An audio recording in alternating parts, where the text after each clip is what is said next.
예, 5G 이동통신을 사용하면은 그 5G 시스템에 사용되는 그 전자파, 주파수, 통신 주파수, 이것이 과연 인간의 건강을 해치느냐 하는 그 문제에 대해서 한번 간단하게 다뤄보겠습니다.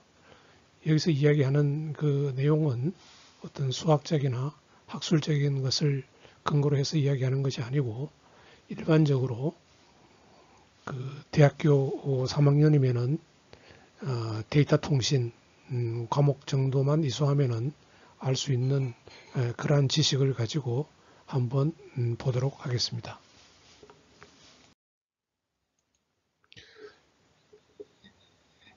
먼저 그 5G 시스템에 대해서 좀 이해를 할 필요가 있습니다. 5G는 그러니까 말 그대로 5세대 이동통신이죠. G는 제너레이션의 약자입니다. 그래서 물론 이게 1G부터 시작을 했죠. 1G가 2G가 되고요. 2세대 이동통신이 나왔고 그 다음에 3세대 이동통신이 나왔고 그 다음에 4세대 이동통신이 나왔습니다. 지금 문제가 되고 있는 게 5세대 이동통신의 주파수에 관한 이야기죠. 통신 주파수에 관한 이야기입니다. 여기서 그림에서 보면은 이게 이제 2세대의 기지국입니다. 기지국. 기지국. 그러니까 어떤 무선 가입자로부터 신호를 받는 거죠. 무선 신호를 받습니다. 이렇게 기지국이. 그래서 이 2G 시스템을 통해서 이것이 어디로 연결되느냐 하면은요. 지금 전화망, 텔레폰 네트워크이라고 하는데 전화망으로 연결됩니다. 이것을 공중전화망이라고 합니다. 전화망으로 연결됩니다. 이게 2G 시스템입니다. 물론 그 이전에 1G도 있었죠. 1G도 있었지만은 이것은 보통 이야기할 필요가 없습니다. 왜 그러냐면 이것은 아날로그 시스템입니다. 아날로그. 2G부터 여기서부터 드디어 디지털로 바뀝니다. 디지털로 바뀝니다.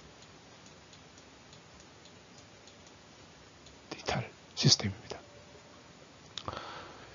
근데 이제 3G가 되면은요, 마찬가지입니다. 3G도 기지국이 있고요. 같은 주파수를 사용하고 이동 가입자들로부터 전파 신호를 받아서 이거는 신호를 받는데 두 가지로 나눕니다. 신호에는 음성 신호가 있고요. 전화하는 음성 신호. 그 다음에 데이터 신호가 있습니다.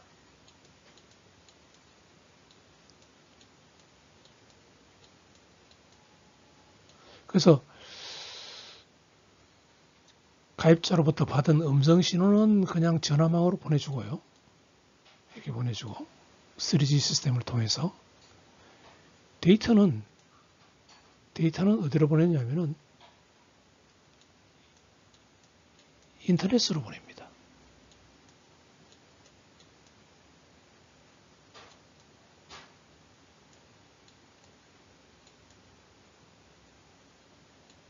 인터넷으로 보냅니다. 그러니까 3G 시스템에 보면은 전화망과 인터넷망을 동시에 이용하게 되어 있는 거죠. 자, 근데 4G에 오면은요, 4G에 오면은 드디어 이제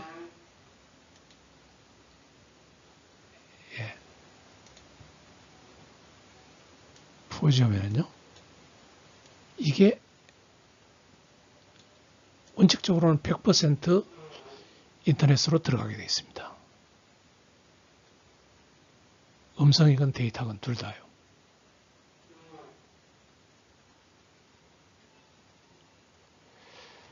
예, 그때까지 이 4G까지는 2G, 3G 거의 같은 영역의 주파수를 사용합니다. 그래서 이 기지국의 크기가 비슷하다고 보면 돼요. 근데 이제 5G에 오면은요, 5G에 오면은 이 기지국이 크기가 줄어듭니다. 줄어드는 이유는 5G에 오면은 주파수를 결론적으로 얼마를 사용하느냐면요, 28GHz, 이게 어느 정도 대역인지 다음 슬라이드에서 설명하고요. 28GHz 대역을 사용합니다. 어쨌든 이 2G, 3G, 4G가 약 한 3GHz 대역을 사용했다면은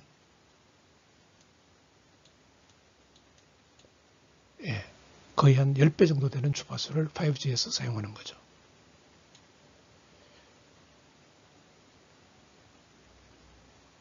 아무튼 주파수가 높아지면은 우리 인체에는 나쁜 영향을 미칩니다. 그 대표적인 게 엑스레이죠. 엑스레이. 엑스레이가 주파수가 상당히 높습니다. 자외선도 마찬가지고요. 예, 그 정도 가면은 인체 영향을 미치기 시작합니다. 그렇지만은 28GHz 대역은요, 셀 사이즈를 이것보다 작게 하는 데는 많이 기여를 합니다. 셀 사이즈가 이런 정도로 작아지죠. 작아지는 데는 기여를 하는데, 그 말은 뭐냐면은 셀 사이즈가 작으면은 전파의 이 기지국이 발사하는 전파의 크기가 약해도 돼요. 왜? 멀리 보낼 필요가 없기 때문에. 기지국이 발사하는 전파의 크기가 2G, 3G, 4G보다 약해도 됩니다. 전파의 크기가 약하다는 것은 그만큼 우리 인체에 미치는 영향은 줄어들게 됩니다. 그러면 이제 두 가지로 볼 수 있죠. 관점에서. 3G에서 28G로 주파수가 높아진 게 인체에 미치는 영향. 그 다음에 이 셀 사이즈가 기지국이 크기가 작아지면서 이 기지국이 발사하는 전파의 크기가 약해져서 인체에 미치는 긍정적인 영향. 그게 어느 게 크냐는 거죠. 예, 그 이야기에 대해서 앞으로 해나가도록 그렇게 하겠습니다. 예, 물론 이제 사물 인터넷, IoT라고 부르는 사물 인터넷도 역시 5G에 들어갑니다. 그러니까 이게 만약에 5G 주파수를 사용한다면은 그냥 사물 인터넷도 이 28GHz에 초점을 맞춰서 우리가 인체에 유효하냐, 인체에 유해하냐, 아니냐 하는 것을 보면 되겠죠. 5G 주파수 봅시다.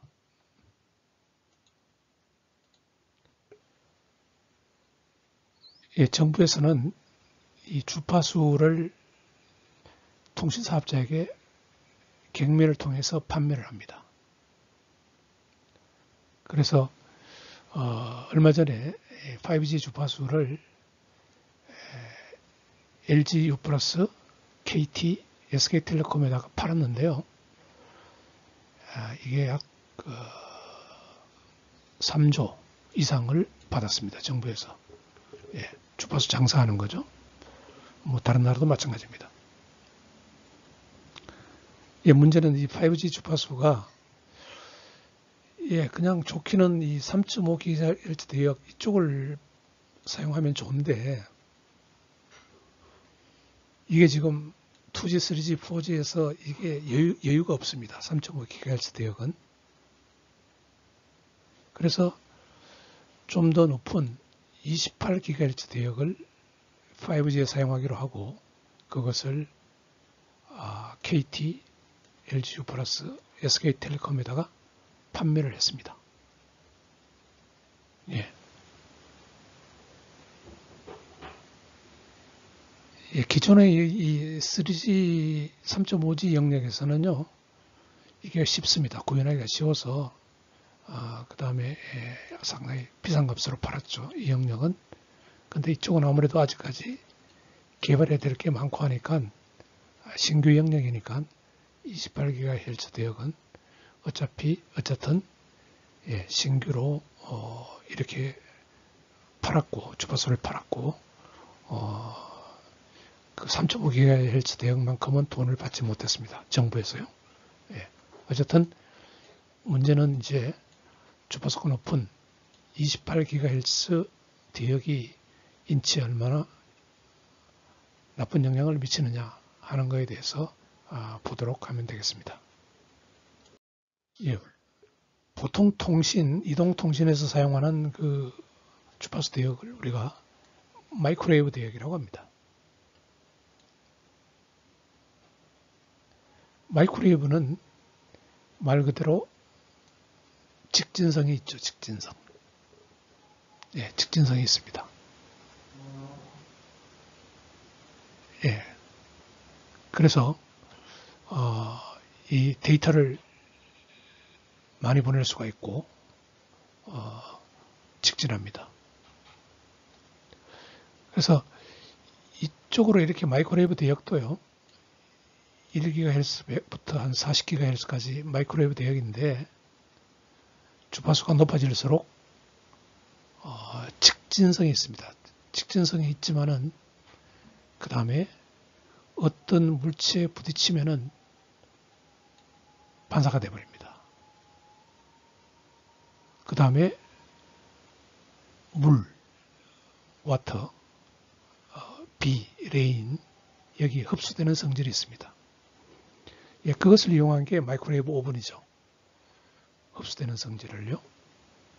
그래서 인공위성을 이용하는 그 위성 TV 수신하는데 비 오는 날이나 눈이 많이 오는 날은 TV 시청이 안 되는 수가 있습니다. 위성 TV는요.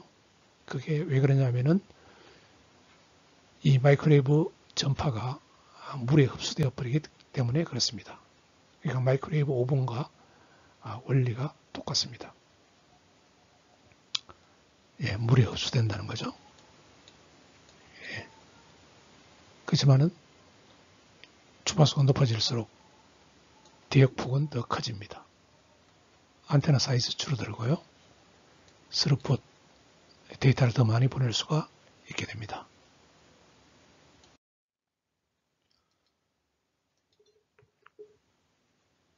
예. 위성 통신에 사용되는 주파수 밴드를 한번 봅시다. 예, 위성 통신에서는요. 이게 L밴드입니다. 이게 1기가라는 게 10의 9성 헬츠입니다. 그 다음에 K밴드, 카밴드 이게 쭉 이제 위성의 종류마다 이제 사용이 달라집니다. 그래서 약 40기가 40기가면은 10의 이게 10성 영역입니다. 10의 10성. 예. 까지 이용이 됩니다. 이게. 예. 위성 통신에 이용이 되는 거죠. 그래서 그 전자파를 보면은요, 우리가 나눌 때, 한 10의 5성까지를 우리가 장파라고 부릅니다. 장파. 그 다음에 10의 6성까지를 중파라고 하고요. 10의 7성 정도까지를 단파. 옛날에 단파 라디오 있었죠. 그 다음에 10의 그 8성. 초단파라고 합니다, 이게. 예.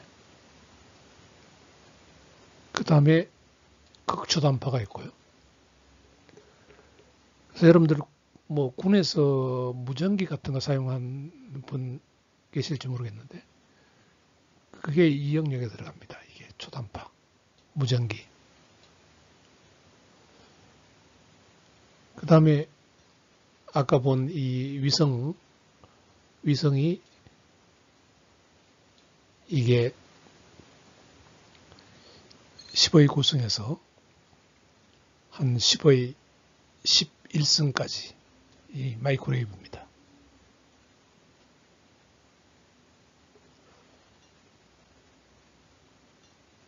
그 다음에 우리 눈에 보이는 이 가시광선이 있고요. 그 위에 정말 몸에 해로운 자외선이 있고 더 해로운 X선이 있습니다. 자, 여기서 보면은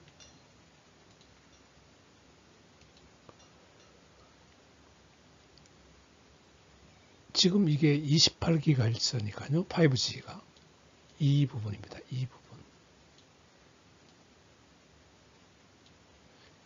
예, 이 부분은 5G에서 이용하는 주파수인데요. 10의 9성에서 10의 10성 범위 안에 들어가는 겁니다. 자, 5G는 10의 10성이라고 보면 되겠네요. 예, 이 5G가요.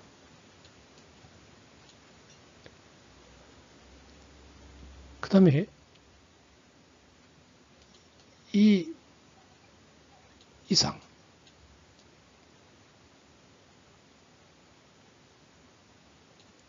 경계가 이게 10의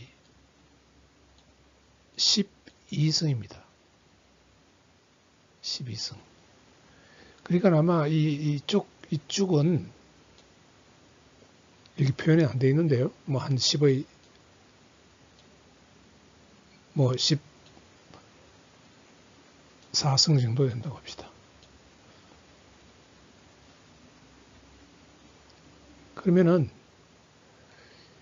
이 부분 5G가 이용하는 이 부분과 우리가 염려해야 되는 이 부분은 거의 한 10의 4성배의 차이가 납니다.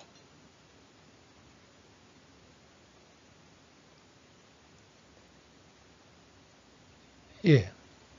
그러니까 이 정도 주파수 대역 쪽에 여기에 이제 위험하죠, 이게.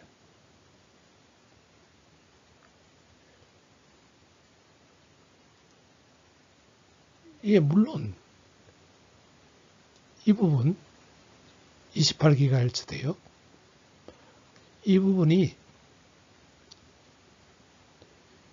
기존에 사용하던 이 부분에 여러분들 와이파이가 이 정도를 사용하고요. 블루투스 이 정도 사용합니다. 여기에. 예, 그것보다는 이 정도니까, 예, 이만큼 차이가 나니까, 예, 우리가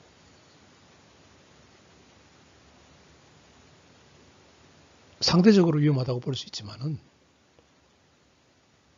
이 이 부분에 비해서는요, 10의 4승 이상의 차이가 납니다. 만배죠, 만배.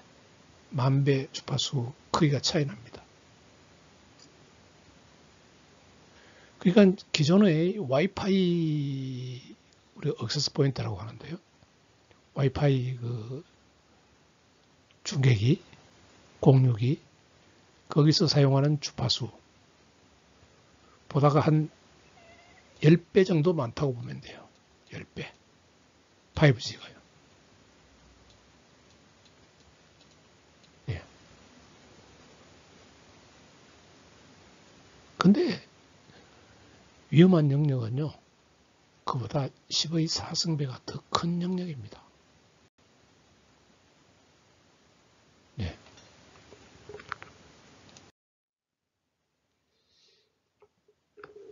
예, 이제 전반적으로 봤으니까 과연 5G를 쓰면 건강을 해친다. 이게 맞는 이야기인지 한번 보도록 하겠습니다.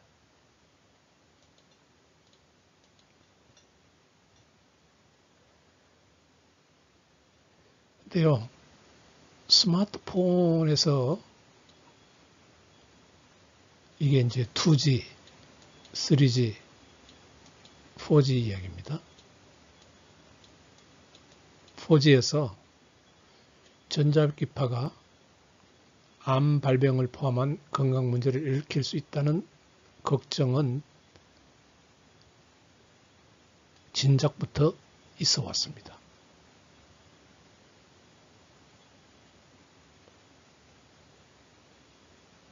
예, 그게 뭐냐면은 주파수가요, 10의 9승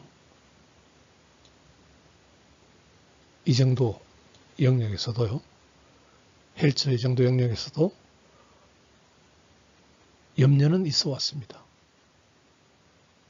그런데 2014년 세계보건기구는 핸드폰 사용이 주는 건강상의 악영향이 없다라고 밝혔습니다. 악영향이 없다는 거죠. 그러면서 이제 산하기구인 그 국제암연구소에서 비록 이렇더라도 10의 9승 헬츠 이렇더라도 암 유발 가능,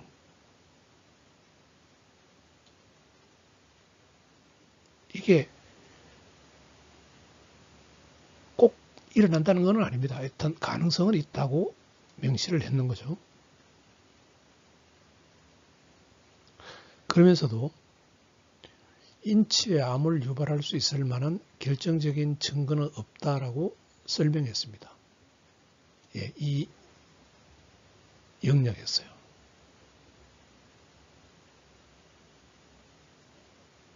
예. 그래서 이 10의 9승 헬스 영역에서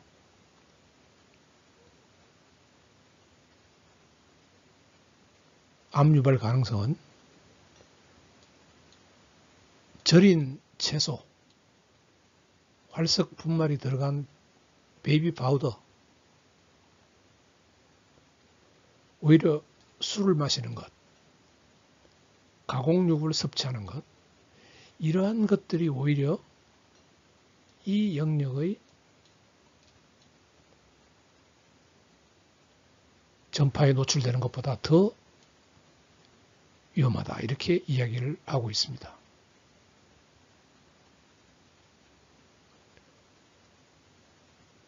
근데 이제 우리가 5G는 물론 10배 정도 더 주파수가 높은 10의 10승 쪽이죠.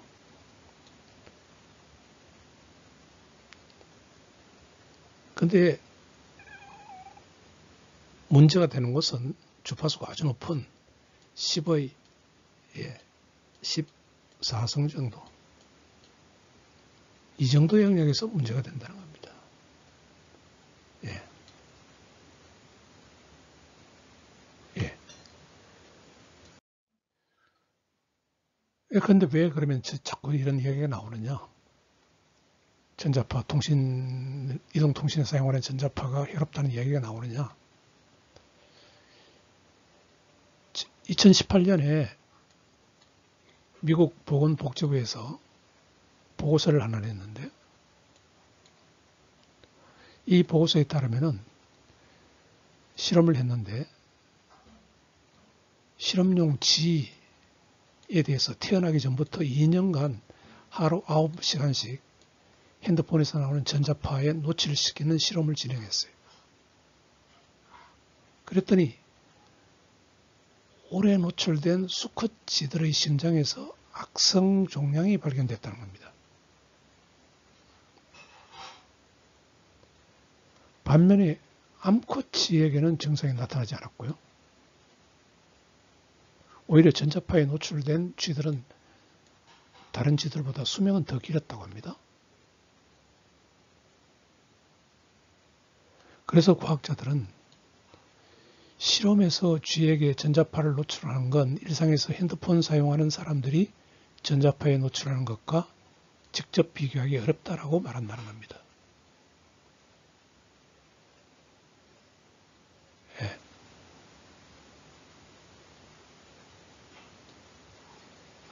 하루 9시간씩 핸드폰에서 바짝 떼가지고 계속 핸드폰 사용하는 그런 사람이 있을까요?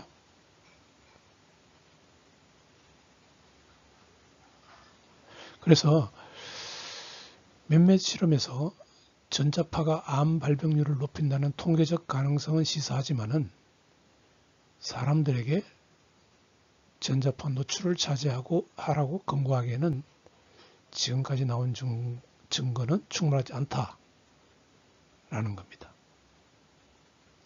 그렇지만은 세상에는 튀어버리는 사람들이 많습니다. 유럽도 마찬가지. 5G 통신망을 중단해야 한다는 주장, 과학자, 의사단체도 있다는 거죠. 우리나라도 있습니다.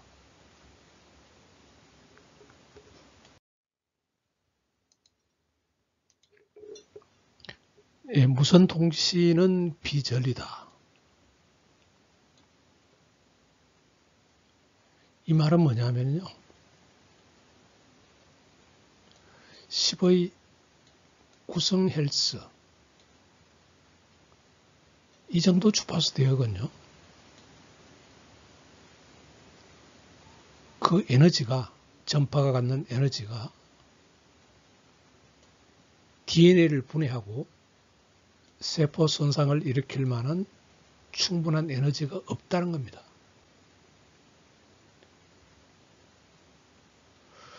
예, 이게 한 10의 13성, 10의 14성. 예, 이쪽에 와야 문제가 되는 거죠. 다시 얘기하지만은 5G는요. 10의 10승 영역대 주파수를 사용합니다. 예.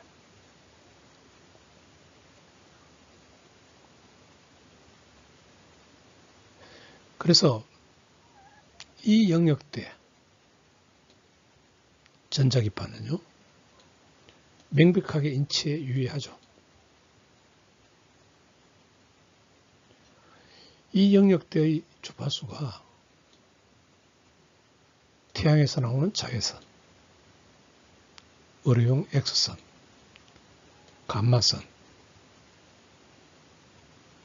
자외선은 피부암을 일으키고요. X선이나 감마선은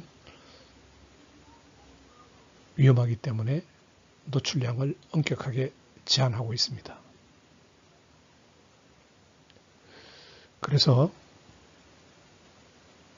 사람들은 암 발병 위험에 대해서 매우 걱정하고 있지만은 전자파는 이 정도 전자파는 우리가 매일 쐬고 있는 가시광선보다 그 위험성이 약하다. 여기 있는 그 중에서 가시광선, 빛이죠, 빛. 예, 빛보다 오히려 약하다는 겁니다.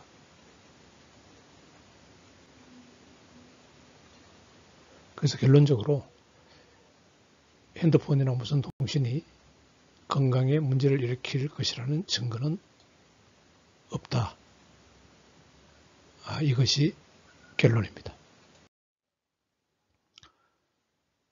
예, 이 그림을 다시 한번 사용하면서 이야기합시다. 자, 통신에서 사용하는 전자파는 이 영역입니다. 우리가 염려하는 영역이요. 이동통신, 마이크로웨이브 통신이나 위성통신, 이동통신 포함해서요. 예, 2G, 3G에서는 이 여기를 사용했죠. 이 영역. 그러면서 이제 5G에서는 여기까지 오려고 합니다. 확장해서. 예.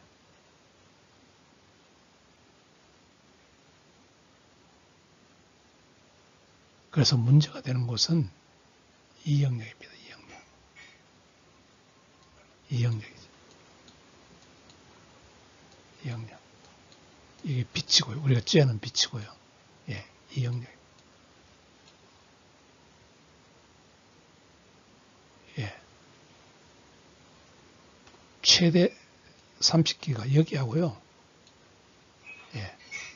이 영역하고 우리가 통신에서 이용하는 이 영역하고 문제가 되는 이 영역하고 예. 이 비교할 수 없는 겁니다. 이게. 비교가 안 됩니다. 그래서 그러면은 전파가 막 모여드는 그 중계국, 기지국은 조심해야 되느냐? 기지국도 5G 기지국은요, 이 전파의 직진, 주파수가 높아지면은, 그러니까 이 주파수를 사용하는 기지국보다 이 주파수를 사용하는 기지국은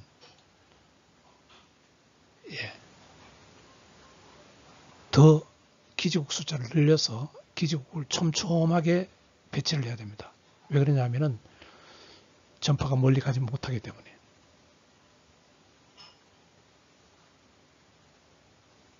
그래서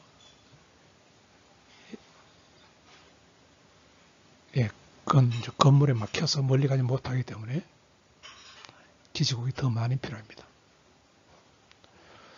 기지국이 더 많이 필요한 만큼 기지국에서 발사하는 전력은 작아도 되는 겁니다.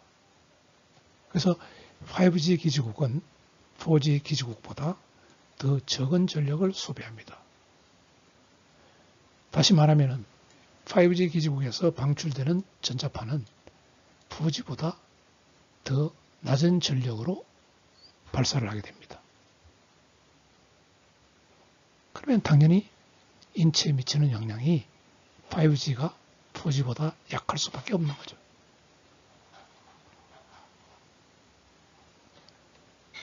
그래서 영국 정부는 평범한 사람들이 접근할 수 있는 영역에 미치는 5G 전자파는 정부 방침보다 훨씬 낫다고 설명을 했습니다. 오히려 5G가 4G보다 더 안전할 수 있다는 이야기입니다. 네, 이것으로 5G에서 염려를 하고 또 선동하는 그러한 주장에 대해서 공개적으로 반박하는 내용의 이 영상을 조잡하지만 만들어 봤습니다. 참고로 본 내용에 대해서 반박할 내용이 있으면 언제든지 좋습니다. 연락해 주면 고맙겠습니다.